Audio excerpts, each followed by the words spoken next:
A billionaire's world crumbles when a single father's quiet dignity exposes the emptiness of her empire.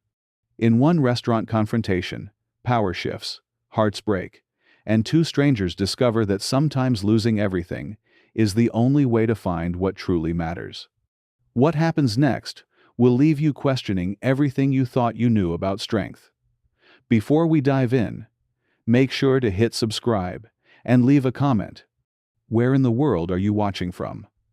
The rain drummed against the windows of Meridian like impatient fingers, each drop catching the amber light from the restaurant's Edison bulbs. Victoria Chen didn't notice.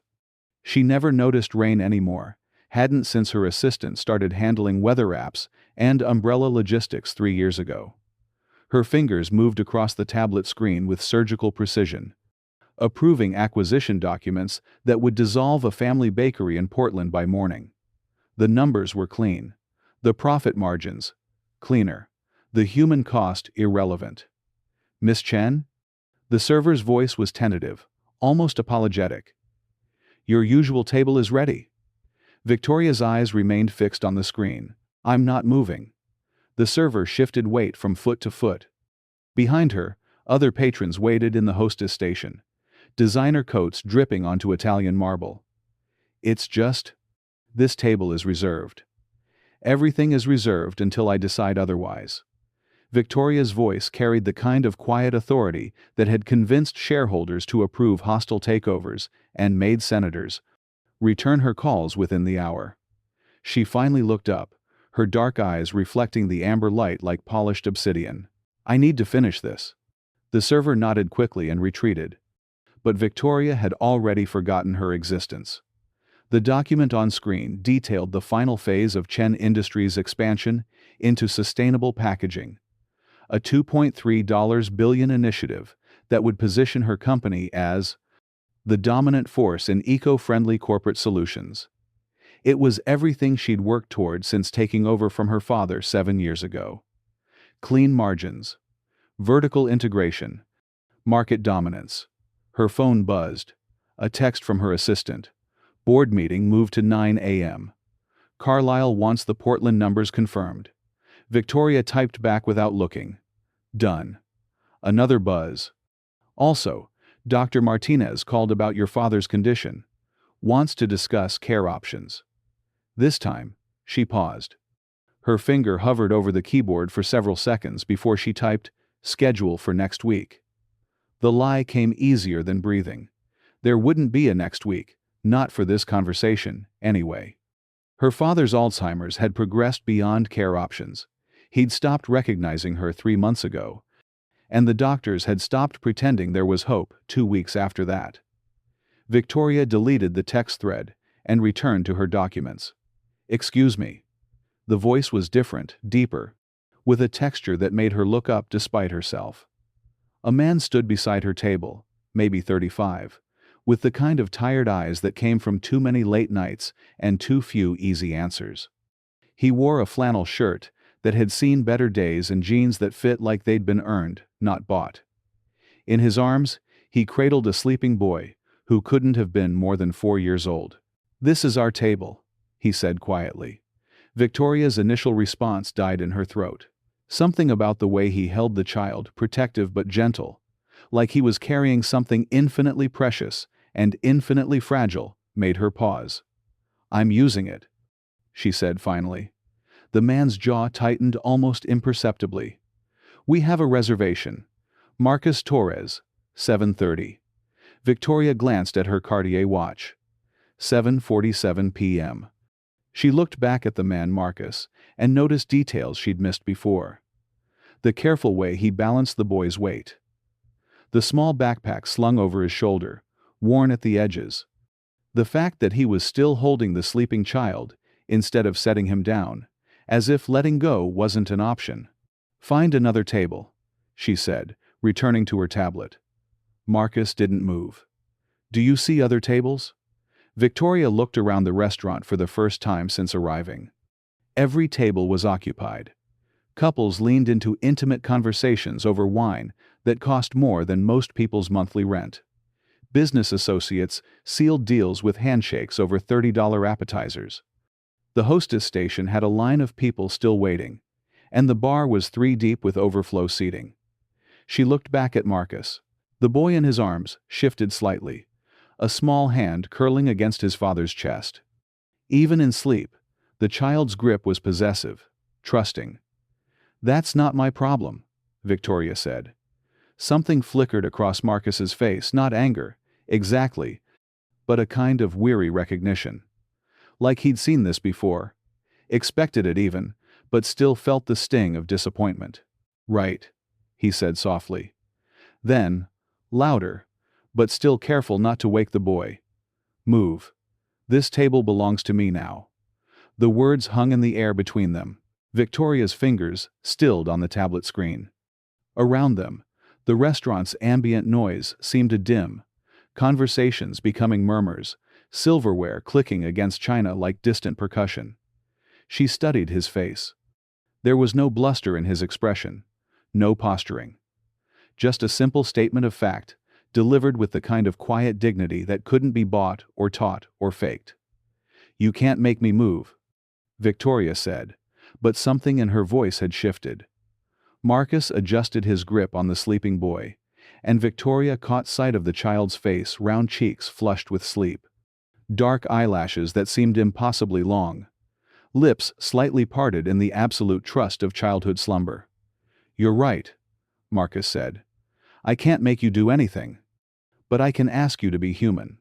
The word hit Victoria like a physical blow. Human. When was the last time someone had questioned her humanity? When was the last time anyone had dared to suggest she was lacking in basic decency? "I have work to finish," she said. But the words sounded hollow even to her. "So do I." Marcus gestured slightly with his chin toward the boy. "His name is Diego. He's 4. He's been looking forward to this dinner for 3 weeks.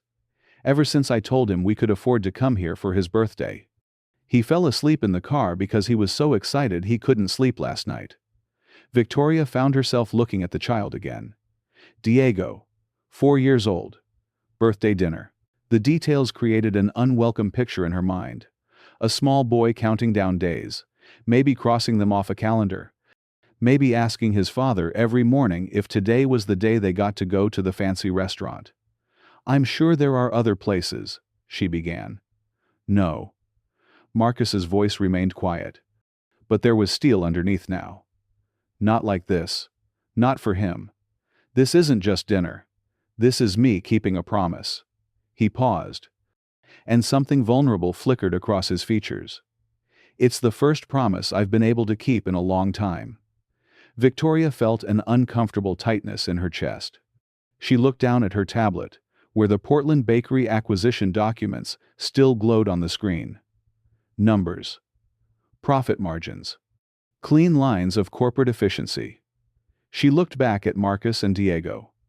The boy stirred slightly in his sleep, making a small sound, half sigh, half dream.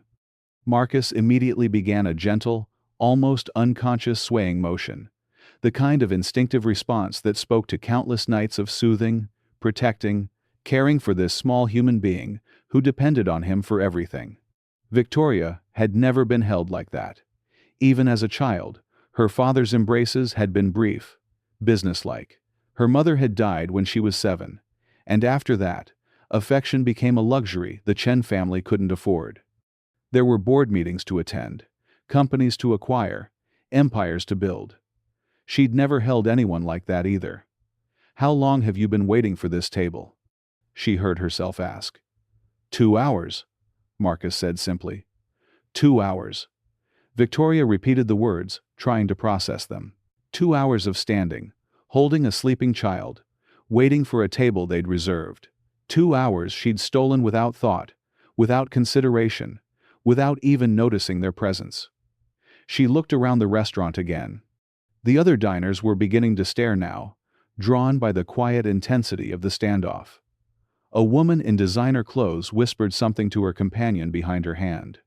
A businessman at the bar had turned completely around to watch, his martini forgotten.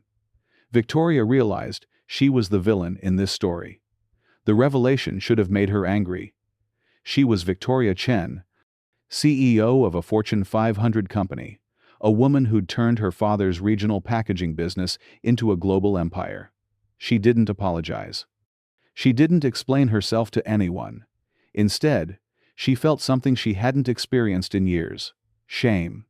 "I have work," she started again. But the words died as Marcus shifted Diego to one arm and pulled out his phone with his free hand. "Diego," he said softly, touching the screen. "Wake up, buddy." The boy's eyes fluttered open, dark brown, still heavy with sleep. He looked around, confused, then up at his father. "Are we at the restaurant?" Diego's voice was small, hopeful. Marcus glanced at Victoria, then back at his son. "Not yet, buddy. We're still waiting for our table." Diego looked around, taking in the crowded restaurant. The line of people still waiting. The woman at their reserved table who wouldn't move. His small face fell with the particular devastation that only children experience, the complete collapse of a perfect dream, meeting an imperfect world. "But you said." Diego's voice trailed off, and his lower lip trembled slightly. Victoria watched this small tragedy unfold, and felt something crack inside her chest. Not break, that would be too dramatic, too clean. This was more like a hairline fracture, invisible but structural, the kind of damage that would only become apparent under stress. She looked down at her tablet one more time. The Portland Bakery document stared back at her: another family business that would disappear into her corporate structure, another small dream dissolved in the name of efficiency. Victoria Chen closed the tablet. "Actually," she said, standing slowly, "I was just finishing." Marcus stared at her, surprise flickering across his features. "The table's yours," Victoria continued, gathering her things with movements that felt strangely disconnected from her body. "Happy birthday, Diego." Diego's face transformed instantly, the devastating disappointment replaced by pure joy. "Really? We can have our table now?" "Really?" Victoria said, and found herself almost smiling at the child's delight. As she stepped away from the table, Marcus caught her arm gently. "Thank you," he said quietly. Victoria looked down at his hand on her arm, then up at his face. She saw gratitude there, yes, but also something else. A kind of recognition, as if he'd seen something in her that she'd thought was long buried. "Don't thank me," she said. "I should have moved 2 hours ago." Marcus released her arm. "Maybe, but you moved when it mattered." Victoria felt that crack in her chest widen slightly. She nodded once and walked toward the exit, leaving behind the warm amber light and the sound of Diego's excited chatter as he settled into the chair she'd vacated. Outside, the rain had intensified. Victoria stood under the restaurant's awning, watching water cascade from the overhang onto the sidewalk. She'd forgotten her umbrella, or rather, she'd never thought to bring one because her driver usually handled the transition from car to building. But her driver wasn't here. She'd sent him away hours ago, planning to work late and take a cab home. Now she stood alone, watching the rain and thinking about the crack in her chest and the way Diego's face had lit up when she'd given him what was already his. Her phone buzzed. Another message from her assistant. "Car will pick you up at 9 p.m. for dinner with the Singapore clients." Victoria stared at the text, then at the rain, then back at the warm light, spilling from Meridian's windows. Through the glass, she could see Marcus and Diego at what was now their table, the boy gesturing excitedly as he looked at what must have been the menu. She typed back, "Cancel Singapore." Something came up. Then she turned off her phone and walked into the rain. Victoria's heels clicked against wet pavement as she walked through the financial district, each step sending small splashes up her stockings. The rain had soaked through her blazer within the first block, but she kept walking. For the first time in years, she had nowhere to be. Her penthouse apartment waited 30 floors above the city, sterile and precise as a showroom. Her office waited 16 blocks north, where documents requiring her signature would accumulate like snow until morning. Her father waited in his care facility, lost in the fog of his failing mind, beyond her reach or rescue. But for now, Victoria walked. The city looked different in the rain. Softer somehow, the harsh edges of glass and steel blurred by water and reflected light. She passed storefronts she'd never noticed. Despite walking this route for 7 years, a used bookstore, with cats sleeping in the window, a small cafe advertising homemade soup, a flower shop where an elderly man was carefully moving potted orchids away from the leaking roof. She stopped walking. The flower shop owner noticed her watching and waved through the window, gesturing for her to come inside, out of the rain. Victoria shook her head and kept walking, but something about the gesture, the casual kindness of a stranger stayed with her. When had someone last invited her in from the rain? Her phone buzzed insistently from her purse. She ignored it. It buzzed again and again. Finally, she pulled it out. 7 missed calls from her assistant, 2 from her CFO, and 12 text messages, all marked urgent. The Singapore clients were confused about the cancellation. The board meeting had been moved again. The Portland acquisition needed her immediate approval. Victoria turned the phone off and dropped it back in her purse. 3 blocks later, she found herself standing in front of a small diner called Ruby's.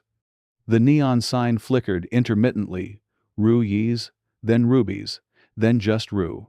Through the fogged windows, she could see perhaps a dozen customers scattered across red vinyl booths, steam rising from coffee cups, a waitress with graying hair and tired eyes moving between tables with practiced efficiency. Victoria had never eaten in a place like this. Her meals came from restaurants with Michelin stars, or were catered into boardrooms by services that charged more for appetizers than most people spent on groceries. She pushed open the door. The warmth hit her immediately, along with the smell of coffee and bacon grease, and something indefinable that might have been comfort itself. Conversations paused as she entered, not because anyone recognized her, but because her presence was so clearly incongruous. A woman in a $1,000 suit, soaked to the skin, standing in the doorway of Ruby's diner at 8:30 on a Tuesday night. "Honey, you're dripping on my floor," said the graying waitress. But her voice held amusement rather than annoyance. "Come on, sit, wherever you want. I'll get you some coffee." Victoria chose a booth in the corner, sliding across vinyl that had been patched with duct tape in several places. The waitress, her name tag read Linda, appeared immediately with a steaming mug and a handful of paper napkins. "Rough night?" Linda asked, setting down the coffee. Victoria looked down at herself. The expensive suit, now shapeless and water-stained, her usually perfect hair hanging in damp strands around her face. "Something like that." Linda studied her for a moment. "You want some food? Soup might be good, warm you up from the inside." "I don't." Victoria started, then stopped.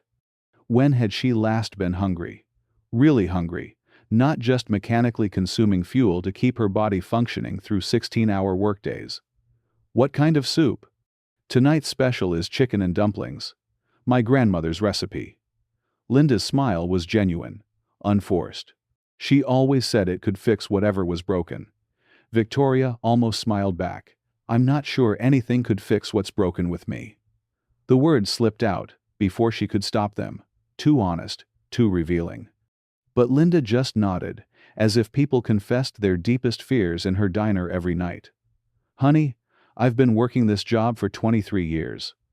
I've seen every kind of broken there is." Linda refilled Victoria's coffee without being asked. "Some breaks are too big to fix, that's true.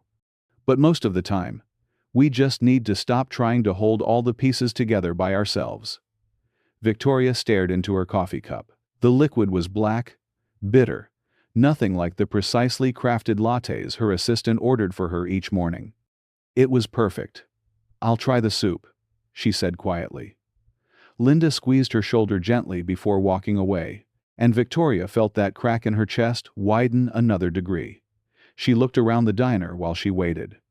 At the counter, an elderly man in a paint-stained work shirt read a paperback novel, pausing occasionally to sip from a mug that had been refilled so many times the coffee had to be more like tar. In the booth across from her, a young couple shared a piece of pie, taking turns with the same fork, laughing at something on the woman's phone. At the table by the window, a mother fed applesauce to a toddler who was more interested in finger painting with it than eating. The woman looked exhausted, the particular bone-deep tiredness that comes from loving someone who requires everything you have, and then some more. But when the toddler laughed, the mother's entire face transformed with joy. Victoria tried to remember the last time she'd felt joy like that. Uncomplicated, immediate, connected to another person's happiness, rather than her own achievement. She couldn't. Linda returned with a bowl of soup that smelled like childhood memories. Victoria had never had warm and rich, and made with the kind of patient care that couldn't be rushed or delegated.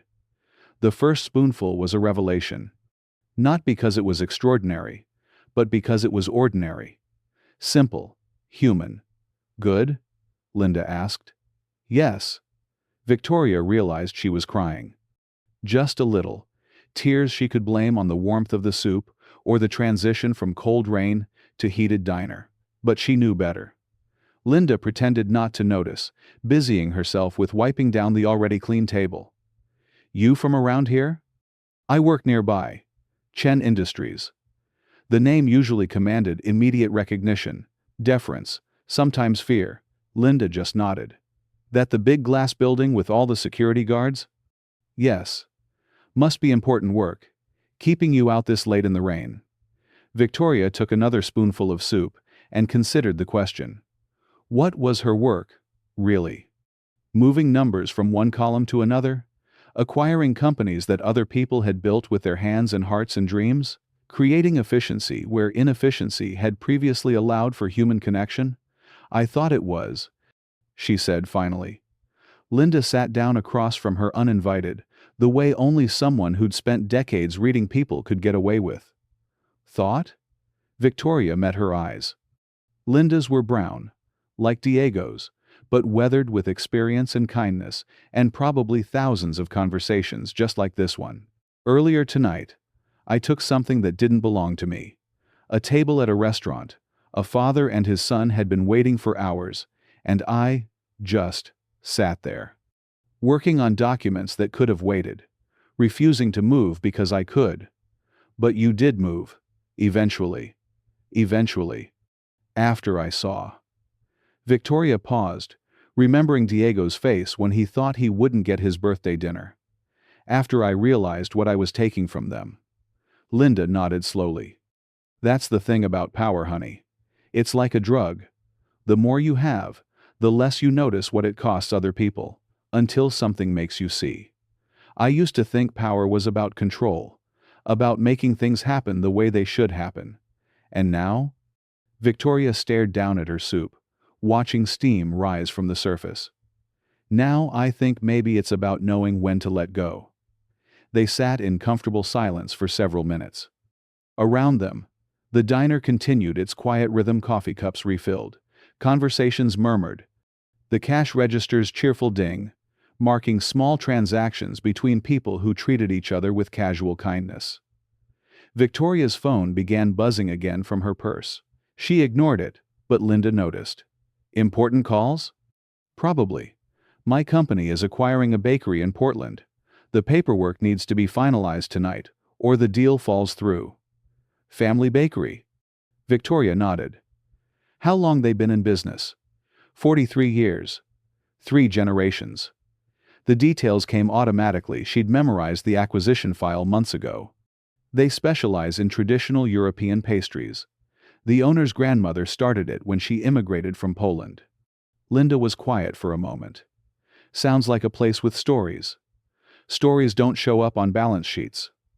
No, Linda agreed. But they show up in soup recipes and birthday dinners, and the way a grandmother teaches her granddaughter to braid challah bread. She looked directly at Victoria. They show up in the things that make us human. There was that word again. Human.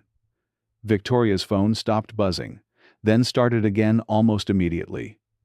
You could just turn it off, Linda suggested. I did, earlier, but then I turned it back on because Victoria realized she didn't have a good reason. Habit, maybe. Or fear that something catastrophic would happen in the few hours she wasn't managing, controlling, optimizing. Because you're afraid the world might keep spinning without you?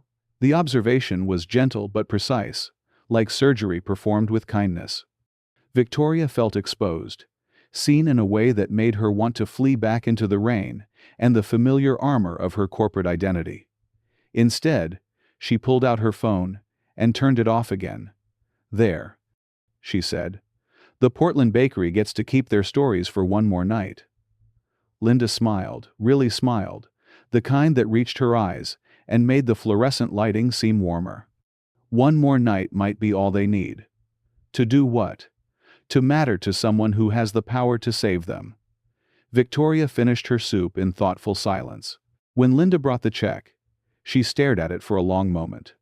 $6.50 for soup, coffee, and a conversation that had shifted something fundamental in her understanding of herself. She left a $100 tip. "Honey, this is too much," Linda protested.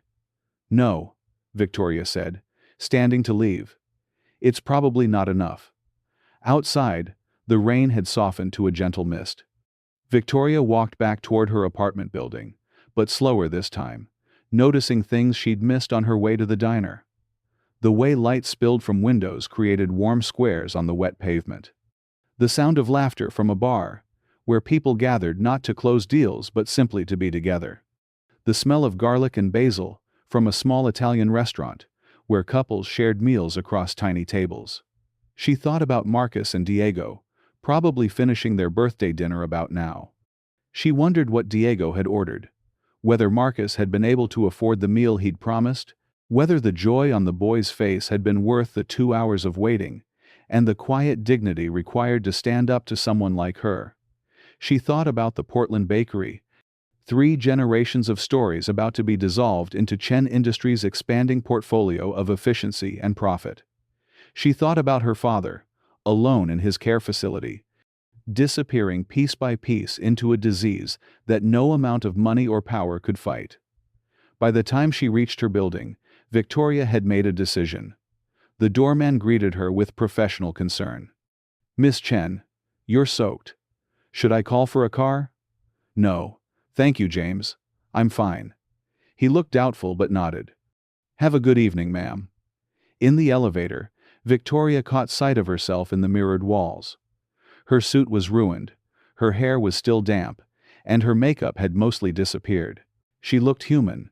She looked like someone who might sit in a diner and eat soup made from a grandmother's recipe.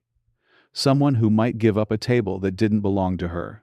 Someone who might choose stories over profit margins, even if only for one night. For the first time in years, she liked what she saw.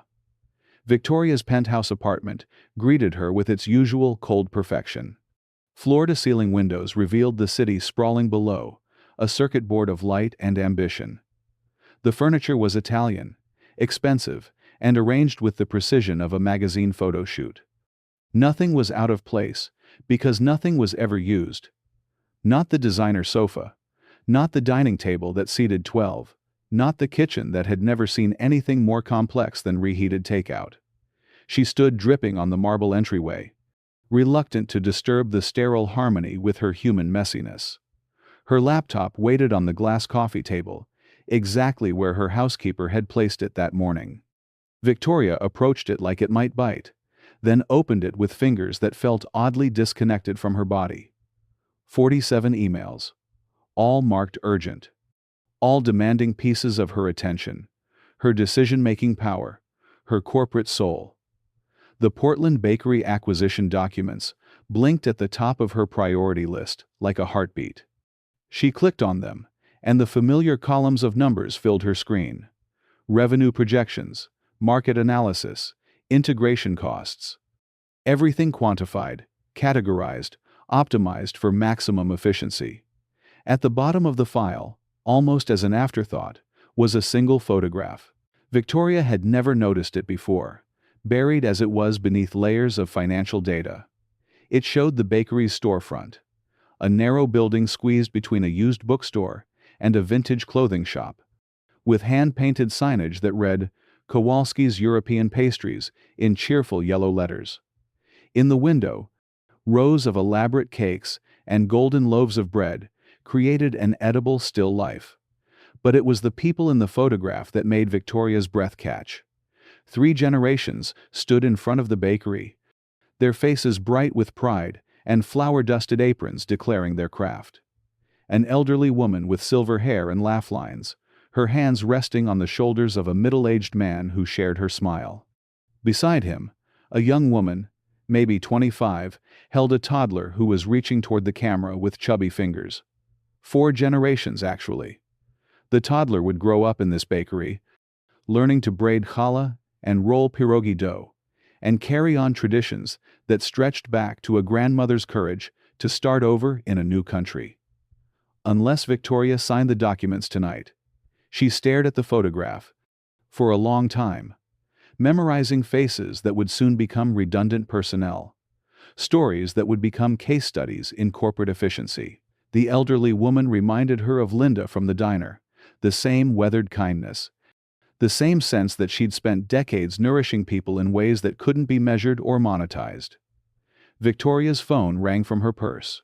She'd forgotten to turn it off again. "Miss Chen?" Her assistant's voice was tight with barely controlled panic. "Thank God. I've been trying to reach you for hours. The Singapore clients are furious about the cancellation, and the board is demanding." Victoria hung up. The phone rang again immediately. This time, she turned it off properly, holding down the power button until the screen went black. The apartment fell silent, except for the distant hum of the city below. Victoria realized she couldn't remember the last time she'd experienced true quiet. No phones buzzing, no assistants requesting decisions, no background noise of corporate machinery that required constant feeding and tending. She walked to her bedroom and changed out of her ruined suit, hanging it carefully in the closet, despite knowing she'd never wear it again. In the bathroom mirror, she saw a woman she barely recognized, hair still damp from rain, makeup gone, wearing simple pajamas instead of designer armor. She looked vulnerable. She looked real. She looked like someone who might have sat across from her father at breakfast, before board meetings and quarterly reports consumed every morning. Before she'd learned that efficiency was more valuable than conversation, that time was money rather than a gift to be shared. Victoria found herself walking to the guest bedroom, to the closet where she kept the few remnants of her life before Chen Industries became her entire identity. Behind winter coats that had never seen snow, she found a small cardboard box labeled in her own handwriting, "Dad's Things." She hadn't opened it since the day she'd cleaned out his office, 3 years into his diagnosis, when it became clear he wouldn't be coming back. Inside, a coffee mug with a chip on the handle that read, "World's Best Dad." A fountain pen he'd used to sign every important document, including the papers that transferred control of the company to her. A small leather notebook filled with his handwriting, notes about meetings, reminders to call clients, grocery lists that included her favorite cookies long after she'd stopped coming home for dinner. At the bottom of the box, a photograph she'd forgotten about. Her father and her, maybe 15 years ago, standing in front of the original Chen Industries building, just a small warehouse in Queens, where he'd started with 3 employees and a belief that hard work could build something meaningful. They were both smiling in the photograph, but it was her father's expression that broke her heart. Pride, yes, but also love. Not pride in what she might become, but love for who she already was. When had he stopped looking at her that way? When had she stopped being someone worthy of that expression? Victoria carried the photograph back to the living room, propping it against her laptop screen so her father's face looked out at her while she made her decision. The Portland Bakery documents waited. One signature would dissolve 43 years of stories into her corporate structure. The Kowalski family would receive a generous settlement enough to retire comfortably, enough to convince themselves they'd made a smart business decision. But the toddler in the photograph would grow up without the smell of rising dough, without hands teaching her to crimp the edges of pierogi, without the particular pride that comes from carrying on something larger than yourself. Victoria opened a new email and began typing. "Richard, After careful consideration, Chen Industries will not be proceeding with the Kowalski Bakery acquisition. Please inform the legal team that all pending documents should be withdrawn immediately.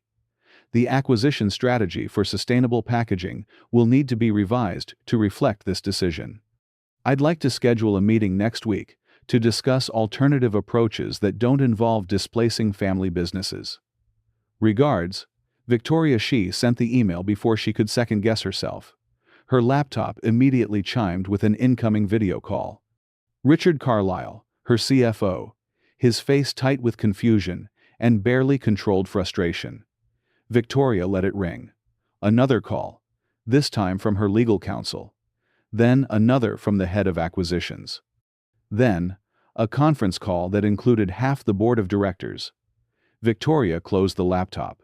In the sudden quiet, she could hear her own heartbeat, could feel the crack in her chest widening into something that might eventually let light in. She thought about Marcus and Diego, about the way the boy had looked when he thought his birthday dinner was lost, and the way his father had stood his ground with quiet dignity. She thought about Linda in the diner, offering soup and wisdom with equal generosity. She thought about the Kowalski family, waking up tomorrow, not knowing that a stranger had decided their stories were worth more than corporate efficiency. She thought about her father, lost in the fog of his failing memory, but still, somewhere deep down, the man who had taught her that business was about people, not just profit. For the first time in years, Victoria Chen went to bed without checking her email one last time, without reviewing tomorrow's schedule, without armoring herself in the certainty that she was indispensable to the smooth operation of an empire she'd built by forgetting how to be human. She slept deeply, dreamlessly, and woke 8 hours later to sunlight streaming through windows she usually saw only in the artificial glow of pre-dawn conference calls. Her phone, when she finally turned it on, showed 63 missed calls and over 100 messages. The Portland decision had created what her assistant described as a corporate crisis and what the board chairman called inexplicable sabotage of shareholder interests. Victoria made coffee, actual coffee, from beans she'd forgotten she owned, brewed in a machine she'd never used, and began composing her responses. Not explanations or justifications, but something simpler and more radical. The Portland bakery will remain independent. This decision is final and non-negotiable. Any future acquisitions must include a cultural impact assessment alongside financial projections. We will no longer target family businesses with 3 or more generations of history unless they specifically request acquisition. I will be spending the next week reviewing all pending acquisitions to ensure they align with these new principles. This is not a temporary change in strategy. This is a fundamental shift in how Chen Industries defines success. She sent the emails to her entire executive team, then closed her laptop again. Outside her windows, the city was waking up. People walking to work, getting coffee, living lives that intersected and influenced each other in ways too complex for any corporate structure to capture or control. Somewhere out there, Diego was probably getting ready for school, maybe still talking about his birthday dinner. Marcus was probably preparing for another day of whatever work allowed him to afford small celebrations and keep promises to his son. Somewhere, the Kowalski family was beginning another day of creating something nourishing and beautiful with their hands, unaware that their stories would continue for at least one more generation. Victoria realized she wanted to see her father. The thought surprised her with its intensity. For months, she'd been avoiding the care facility, telling herself that her presence didn't matter since he no longer recognized her. But maybe recognition wasn't the point. Maybe being human wasn't about being understood, or remembered, or even acknowledged. Maybe it was about showing up anyway. She dressed simply jeans she'd forgotten she owned, a sweater that was soft instead of sharp, and walked out of her apartment building into the morning light. The doorman did a double take. "Miss Chen, should I call for your car?" "No. Thank you, James. I think I'll walk." The walk to Riverside Care took Victoria through neighborhoods she'd driven past for years, but never really seen. Small shops with hand-painted signs. Community gardens, where elderly men tended tomato plants with the reverence of caretakers. A playground, where children climbed and laughed under the watchful eyes of parents who measured wealth not in stock options, but in moments like these. She stopped at a flower stand run by an elderly Korean woman, whose weathered hands selected blooms with an artist's eye for color and texture. "For someone special?" the woman asked, wrapping white roses in brown paper with practiced efficiency. Victoria almost said no, her father wouldn't remember receiving them, might not even understand what they were. But something about the flower vendor's assumption of care, of connection, made her nod instead. Yes, someone who used to be. The woman's expression softened with understanding. Ah. Sometimes the heart remembers even when the mind forgets. Walking the final 3 blocks to Riverside, Victoria felt the familiar tightening in her chest that came with visiting her father. But today it felt different. Not the sharp anxiety of failure and loss, but something gentler. Grief, maybe, but grief that had learned to coexist with love. The care facility smelled of industrial disinfectant and overcooked vegetables. Sounds of daytime television mixing with the murmur of nurses making rounds. Victoria had offered to move her father to one of the luxury facilities, uptown places, with marble lobbies and private chefs, and the kind of dignified aesthetics that money could buy. He'd refused, back when refusing was still possible. This place had been his choice. Modest but warm, staffed by people who knew his name and his preference for black coffee, and the way he hummed old jazz standards when he was content. Miss Chen, Maria, the head nurse, looked surprised. "We weren't expecting you today." Victoria realized she hadn't visited without an appointment in over a year. Even grief had been scheduled, optimized, contained within manageable time blocks. "Is he? How is he today?"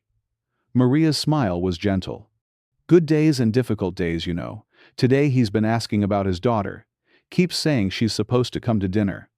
The words hit Victoria like a physical blow. Her father, lost in the fog of his failing memory, was waiting for a version of her that no longer existed.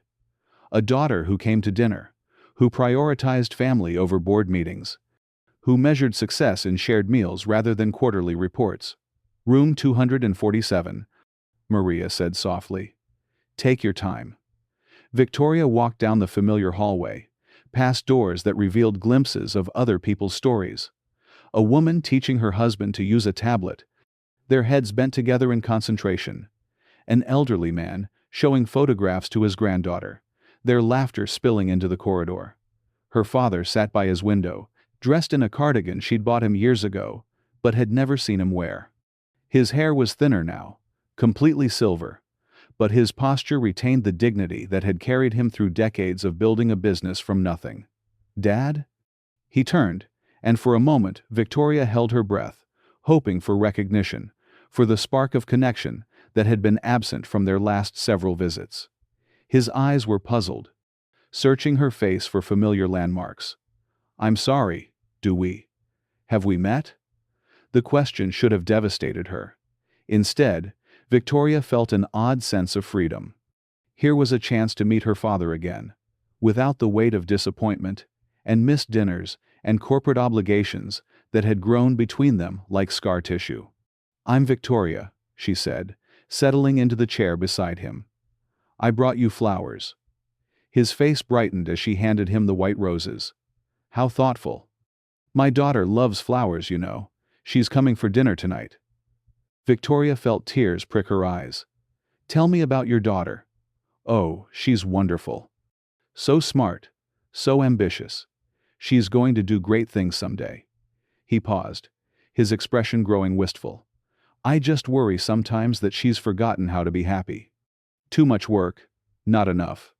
He gestured vaguely, searching for words that had become elusive. "Not enough. What?" "Not enough life. You know, she used to laugh so much when she was little. Used to help me in the workshop, getting her hands dirty, asking a million questions." He looked directly at Victoria, his eyes clearer than they'd been in months. "I hope she remembers that happiness doesn't come from having all the answers. Sometimes it comes from being willing to ask the right questions." Victoria reached for his hand, and he didn't pull away.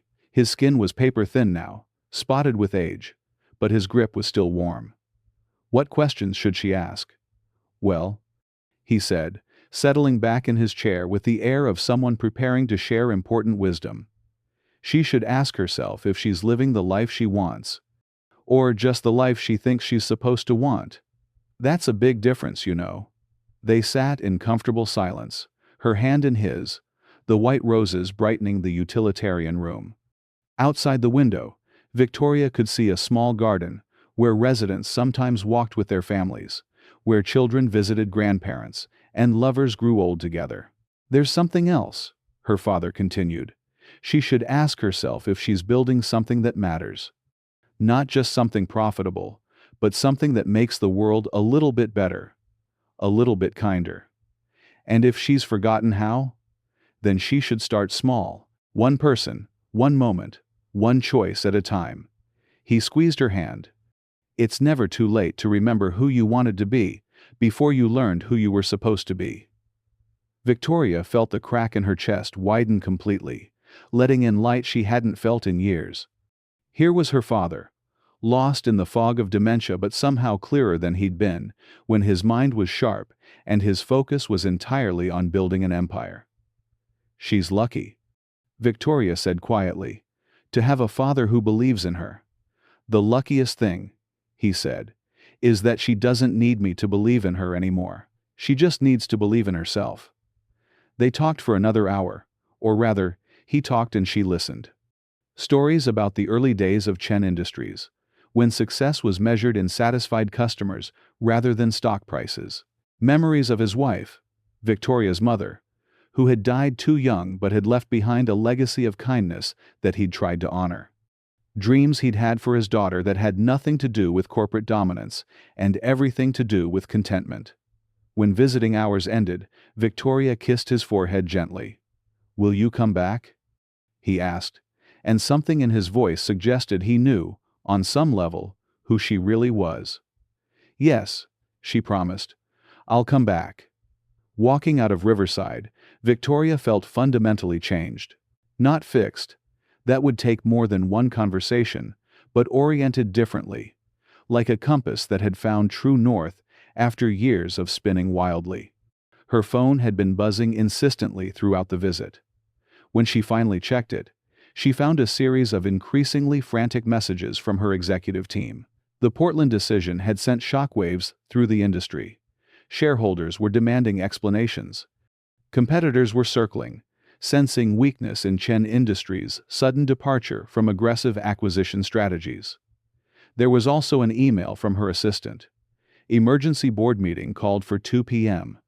Your presence is required." Victoria looked at her watch. 1:47 p.m. She could make it if she ran. Could walk into that boardroom and explain her decision in language her colleagues would understand. Corporate social responsibility, brand positioning, long-term strategic vision. She could frame compassion as a business strategy, humanity as a market differentiator. Instead, she kept walking. Her path took her past Meridian, the restaurant, where this transformation had begun less than 24 hours ago.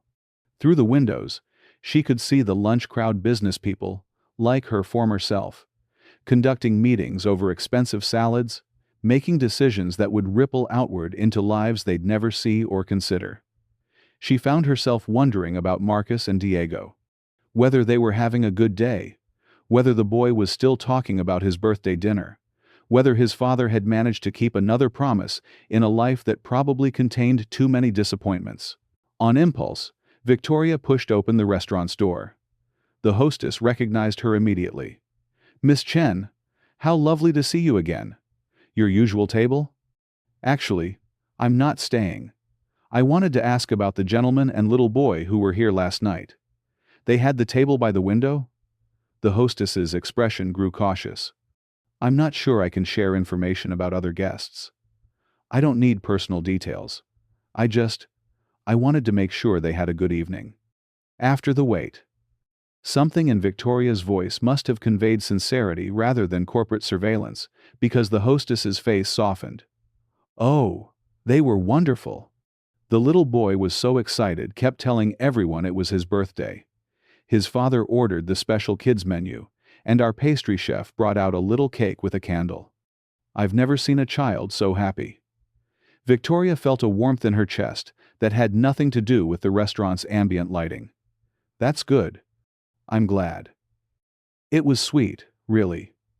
The father kept thanking everyone, like he couldn't believe people would go out of their way for his son. The hostess paused. Are they friends of yours? Victoria considered the question. Were they friends? They'd shared maybe 10 minutes of conversation, most of it tense. She didn't know Marcus's last name, or what he did for work, or whether Diego had siblings, or whether this had truly been the first promise Marcus had been able to keep in a long time. But they had changed her life. They had reminded her that power was meaningless without compassion, that efficiency was worthless if it came at the cost of human connection, that sometimes the most important thing you could do was simply move when someone needed space to exist. Yes, she said. I think they are. Walking home, Victoria made a mental list of the changes she needed to make. Not just to Chen Industries' acquisition strategy, but to her own life. When had she last read a book for pleasure? When had she last called a friend just to talk? When had she last sat somewhere without an agenda, without documents to review or decisions to make, or corporate machinery to feed? When had she last allowed herself to be simply, quietly human? Her phone buzzed with a text from her assistant. Board meeting starting. Where are you? Victoria typed back. Taking a personal day. Please reschedule. The response came immediately. Miss Chen, the board is furious. They're talking about calling an emergency shareholder meeting.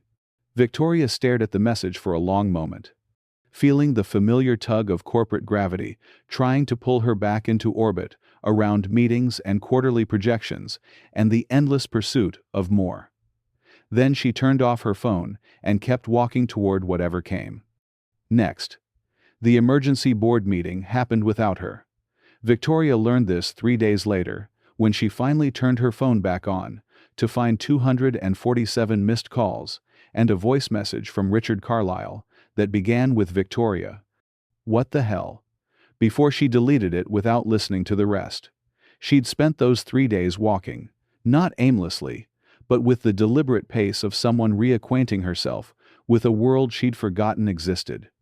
She'd visited the Metropolitan Museum and stood in front of paintings that had nothing to do with quarterly reports.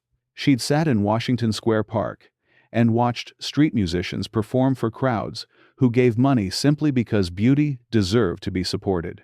She'd eaten lunch at small cafes where no one knew her name or her net worth or her capacity to dissolve their businesses with a signature.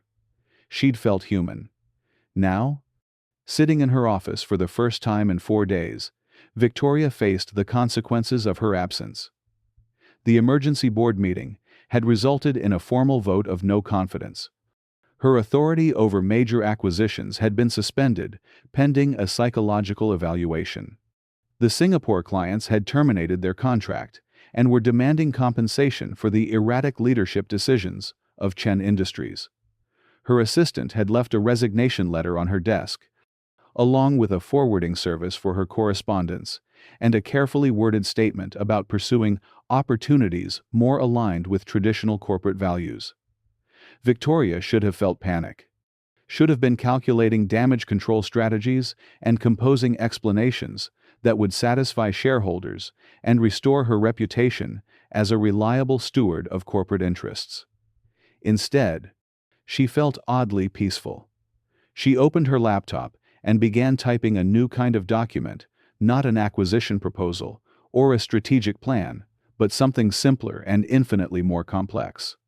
To the board of directors of Chen Industries, I understand there are concerns about my recent decisions regarding the Portland Bakery acquisition and my absence from yesterday's emergency meeting. Rather than offer explanations or justifications, I want to share what I've learned about the kind of company we've become, and the kind of company we could choose to be instead. For 7 years, I have measured success exclusively through financial metrics: growth, efficiency, market dominance. Under this framework, Chen Industries has thrived. We have absorbed 47 companies, generated billions in revenue, and established ourselves as an industry leader. We have also lost our way. True success cannot be measured only in profit margins. It must also account for the human cost of our efficiency, the stories we erase in the name of optimization, the communities we disrupt in service of shareholder returns. Effective immediately, I am proposing the following changes to our corporate charter. 1. No future acquisitions of family businesses, with 3 or more generations of operation, unless specifically requested by the owning family. 2. All acquisition proposals must include a cultural impact assessment alongside financial projections. 3. 10% of annual profits will be allocated to a community preservation fund, supporting small businesses that contribute to neighborhood character and cultural heritage. 4. Chen Industries will prioritize partnerships over acquisitions, seeking to support rather than subsume companies that align with our values. If the board finds these proposals unacceptable, I will step down as CEO and divest my controlling shares to a foundation dedicated to supporting family-owned businesses. This is not an ultimatum. This is an invitation to remember that corporations are made up of people, and people have responsibilities beyond profit. Respectfully, Victoria Chen Shi saved the document but didn't send it immediately. Instead, she walked to her office window and looked down at the city, spreading below millions of people living lives that intersected and influenced each other in ways too complex for any corporate structure to fully capture or control. Somewhere down there, Diego was probably in school, maybe telling friends about his birthday dinner. Marcus was working, whatever job allowed him to afford small celebrations and keep promises to his son. The Kowalski family was kneading dough and serving customers, and continuing traditions that stretched back generations. Her father was sitting by a window in a care facility, waiting for a daughter who might remember how to visit without an agenda. Victoria's phone rang. Richard Carlyle's name appeared on the screen. She answered. "Victoria, thank God. Where have you been? The board is in complete chaos. Shareholders are, Richard." Her voice was calm, quieter than he'd ever heard it. "I need you to gather the executive team for a meeting tomorrow morning." Finally. "Yes, we need to discuss damage control strategies for the Portland situation, and the Singapore clients are still, not damage control, strategic redirection." There was a pause. "What does that mean?"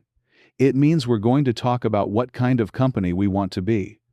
Not what kind of company generates the highest returns, but what kind of company we can be proud of when we're old and looking back at what we built."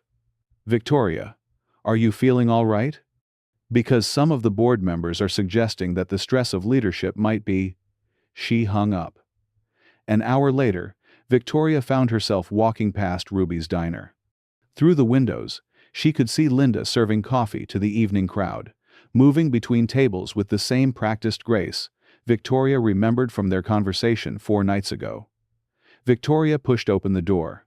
Linda looked up from wiping down a table and broke into a genuine smile. "Well, look who's back.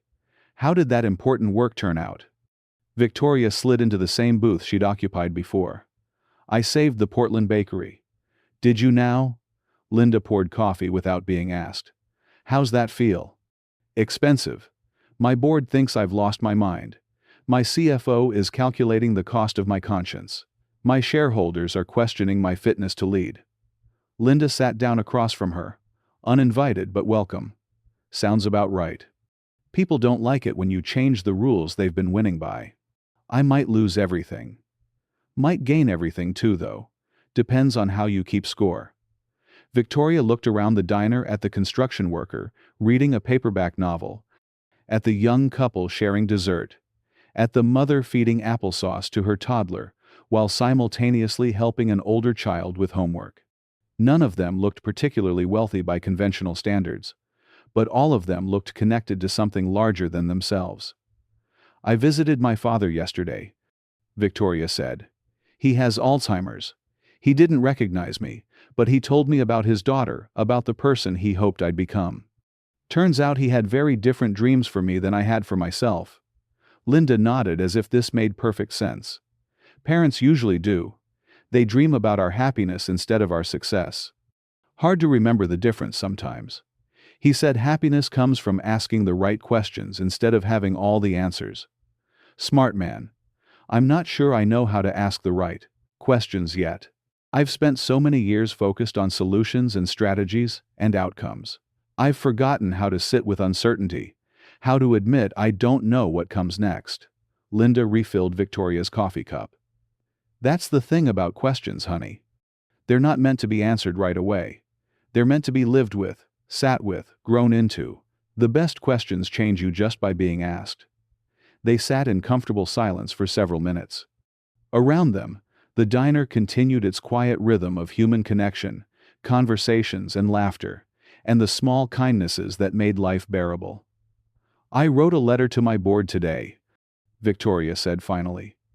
"Basically told them we need to completely change how we do business, or I'll resign." "Think they'll go for it?" "Probably not. Change is hard, especially when it costs money in the short term." "And if they don't?" Victoria considered the question. A week ago, the thought of losing Chen Industries would have been devastating, not just financially, but existentially. The company had been her identity, her purpose, her way of mattering in the world. Now, sitting in a diner where soup came with stories and coffee came with wisdom, she felt something she hadn't experienced in years. Curiosity about what else might be possible. "Then I'll figure out what comes next. Maybe I'll start something new. Something smaller, but more intentional." "Like what?" "I don't know yet. Maybe a foundation that helps family businesses stay independent. Maybe a consulting firm that specializes in sustainable growth instead of maximum extraction." She paused.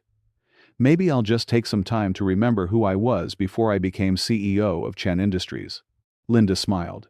"Sounds like you're asking the right questions." Victoria paid her check and left another generous tip, then walked out into the evening air.